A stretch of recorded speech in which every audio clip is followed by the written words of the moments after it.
याद करते हो उनकी फोटो देखकर। फोटो के जरिए आप अपने पिता को याद कर रहे हो और उनको प्यार जता रहे हो, लेकिन इसका मतलब ये नहीं कि आप एक्चुअल पिता को भूलकर सिर्फ इस फिजिकल फोटो को ही प्यार जताने लग जाओ और याद करने लग जाओ। आचार्य प्रशांत जी ने दिया था जब मैंने उनके साथ बात करी थी। मूर्ति जो है वो एक सफल प्रयोग रहा है। मूर्ति अमूर्त तक जाने का एक अच्छा साधन रही है। और जब मूर्ति पूजा की जाती है तो उसमें कभी नहीं कह दिया जाता कि मूर्ति सत्य है। उसमें यही कहा जाता है कि मूर्ति के माध्यम से मैं सत्य में प्रवेश करूंगा, साकार के माध्यम से मैं निराकार में प्रवेश करूंगा। ये जो एक तरह का हिंदुओं में एक मिसकंसेप्शन है, इसको क्लियर करना बहुत जरूरी है।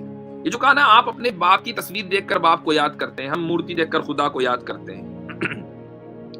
मैं एक सवाल करता हूं, अगर एक आदमी अपने बाप की तस्वीर की जगह गधे की तस्वीर देखकर बाप को याद करे तो क्या ये बाप की तौहीन नहीं है? यकीनन बाप की तौहीन है, क्योंकि बाप की जो तस्वीर है, जैसी तस्वीर है उसी को तो देखना चाहिए ना। आपने बाप को देखा और आपने उसकी तस्वीर बना दी। आपने बाप को देखा, आपने फोन से उसका फोटो ले लिया। बाप के मरने के बाद आप उसको फोटो को देखकर बाप को याद करते हैं, समझ में आता है, क्योंकि तस्वीर उसी की है।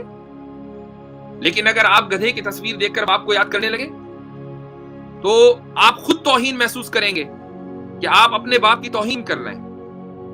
जिसकी कोई तस्वीर नहीं हो सकती उसकी तस्वीर बनाना उसकी तौहीन नहीं तो और क्या है।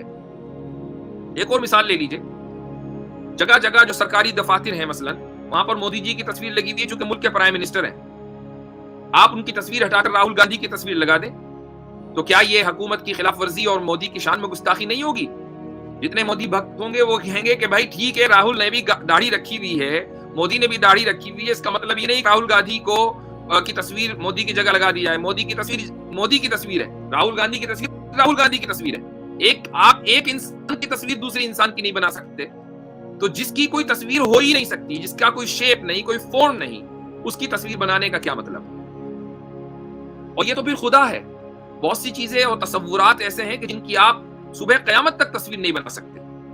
कोई आदमी बुज़दिली और बहादुरी की तस्वीर बनाकर दिखाए, हाँ, बुज़दिल और बहादुर की तस्वीर बना सकते हैं आप, क्योंकि बुज़दिल इंसान होता है, बहादुर इंसान होता है। लेकिन बुज़दिली और बहादुरी एक कॉन्सेप्ट है। आप उस कॉन्सेप्ट की तस्वीर बना दें और ऐसी तस्वीर बना दें कि सारी दुनिया उसको तस्लीम कर ले कि हाँ यही बुज़दिली की तस्वीर है, हाँ यही बहादुरी की तस्वीर है। तो जो चीजें इंसान से मुताल्लिक हैं, जो उसकी सिफत और उसकी खुसूसियात, हम अगर उसकी तस्वीर नहीं बना सकते तो खुदा के जिसने कभी अपनी तस्वीर दुनिया को नहीं दिखाई, खुदा के जिसकी कोई तस्वीर नहीं है, जिसका कोई शेप नहीं है, जिसका फॉर्म नहीं है, उसकी तस्वीर इंसान अगर बनाए तो क्या यह खुदा की शान में गुस्ताखी नहीं होगी?